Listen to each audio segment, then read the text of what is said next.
Bonjour, Nathalie Sahuc, le podcast Comme et Projets, c'est le podcast qui veut vous aider à bien communiquer sur les projets qui vous tiennent à cœur. Je suis ravie de vous retrouver pour ce 51e épisode. Pourquoi est-ce que le digital nous emmerde à ce point ? Bon d'accord, c'est un peu provoque, mais franchement, si vous n'êtes pas de la génération Y ou de celle juste avant, très honnêtement, jusqu'à quel point le digital n'est-il pas un peu inquiétant pour vous ? Vous allez peut-être vous reconnaître dans ce que je viens de vous dire. Tous ces réseaux sociaux, pour vous, ça reste quand même un peu mystérieux. Vous n'avez pas trop compris pourquoi tous ces jeunes sont accrochés à leur Snapchat bien sûr, si vous êtes sur Facebook, ça vous arrive de poster, mais vous êtes souvent étonné par tout ce que les gens mettent sur ces réseaux sociaux. De toute façon, pour vous, les médias et les réseaux sociaux, ce sont quand même des sources de danger. On donne tous nos données personnelles, on les accorde. Vous avez bien vu le récent scandale avec Facebook. Donc, après tout, c'est pas forcément quelque chose qui est à faire. Et de toute façon, faire paraître des photos qui pourront ne jamais disparaître sur le cloud, c'est quelque chose d'inquiétant. Et puis au niveau professionnel, on est assailli de mails.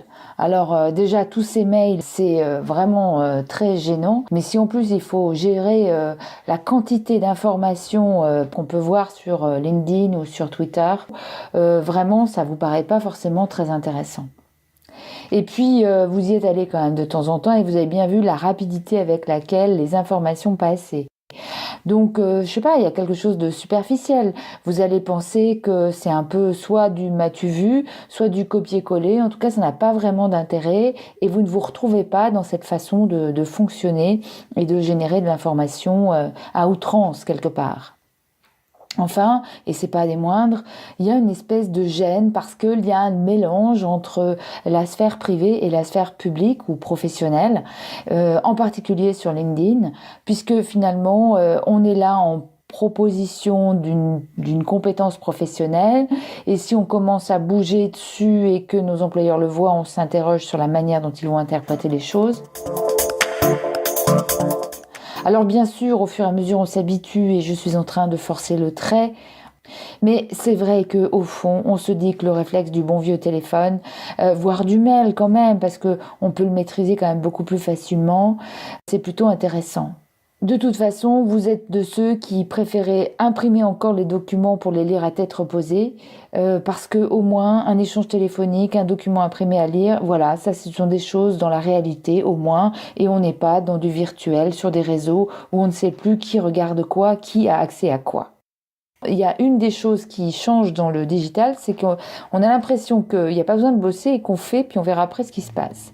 Je vous mets à l'aise. Moi, j'ai fait partie de ceux qui ont appris leurs leçons, fait des exercices pratiques et ensuite ont passé leur examen. Et quand je prépare quelque chose d'important, je le bosse avant. Et naturellement, c'est vrai que c'est pas la logique qu'on voit à travers les supports digitaux. On voit une forme de spontanéité et donc on se dit bah oui non c'est pas notre code de fonctionnement.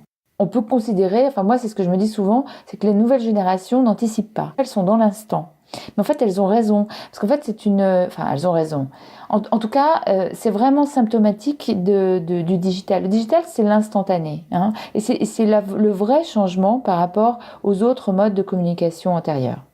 On est ici dans la lutte éternelle des anciens contre les modernes, aurait dit mon grand-père. C'est très humain et il n'y a pas à avoir honte de cette situation, il faut juste reconnaître que c'est simplement une résistance au changement.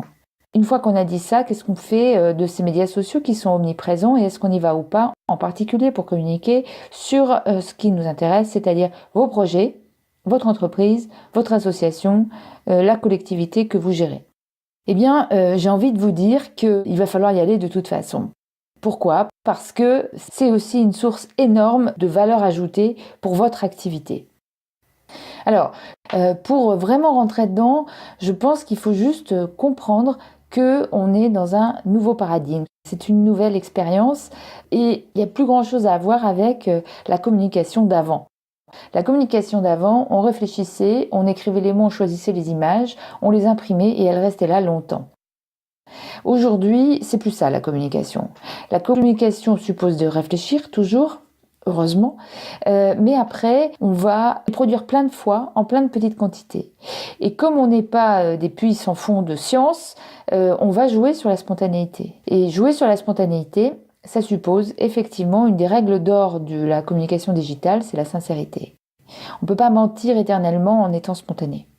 Ce qui est certain aussi, c'est qu'avant, il y avait une règle qui était de dire « j'ai un produit qui est bien, je vais le mettre en valeur dans une publicité, cette publicité, je vais la mettre devant vos yeux, que vous le vouliez ou non, et comme ça, vous penserez à obéir à l'injonction que je vous donne à travers la publicité. » C'est fini ça. Maintenant, le système de communication est différent. Bien sûr, la publicité sous sa forme première reste de manière partielle. Mais il y a de nouvelles formes de communication de plus en plus puissantes qui fonctionnent sur un autre champ. Et un champ qui est hyper intéressant. Et c'est pour ça que vous ne pouvez pas ne pas vous y intéresser. Ça s'appelle l'inbound marketing. Ça veut dire qu'au lieu de parler de votre produit qui est super bien, vous allez apporter de l'information qui est utile aux gens. Vous allez leur en apporter une deuxième fois, puis peut-être une troisième fois. Vous allez les habituer à avoir de l'information qui soit utile de votre part, pour que le moment venu, quand ils ont un besoin, ils pensent à vous solliciter pour répondre à ce besoin ou pour acheter le produit que vous avez. Ça veut dire que maintenant, les marques, les entreprises sont en situation de s'exprimer de manière beaucoup plus large sur des choses beaucoup plus éloignées que le cœur de leur produit. Avant, on ne parlait que de son produit. Maintenant, on va parler du contexte d'utilisation, de l'ère du temps. Et on va créer tout un univers de communication qui est en lien avec le produit. Et on va développer du contenu qui va répondre aux règles de fonctionnement du digital, dans la forme et dans le fond. Cet ensemble de choses a pour but de créer suffisamment de confiance et de crédibilité pour permettre aux clients potentiels de faire appel à vous le moment venu. Le client qui vous appelle, c'est un client presque convaincu. C'est la différence entre vendre ou donner envie d'acheter. Eh bien, je pense que l'inbound marketing ou la communication digitale, c'est la grande parade pour donner envie d'acheter. Mais une parade avec une grande forme de sincérité. Et puis, elle a d'autres vertus. C'est un bon moyen pour connaître ses concurrents, pour apprendre des choses, pour garder du lien avec ses anciens clients. Et c'est un bon moyen pour développer précisément les messages que vous souhaitez avec toute la nuance possible auprès de vos partenaires, de vos clients et de vos salariés. Voilà, comme c'est un changement de paradigme, je vous propose d'y aller pas à pas dans les prochains épisodes.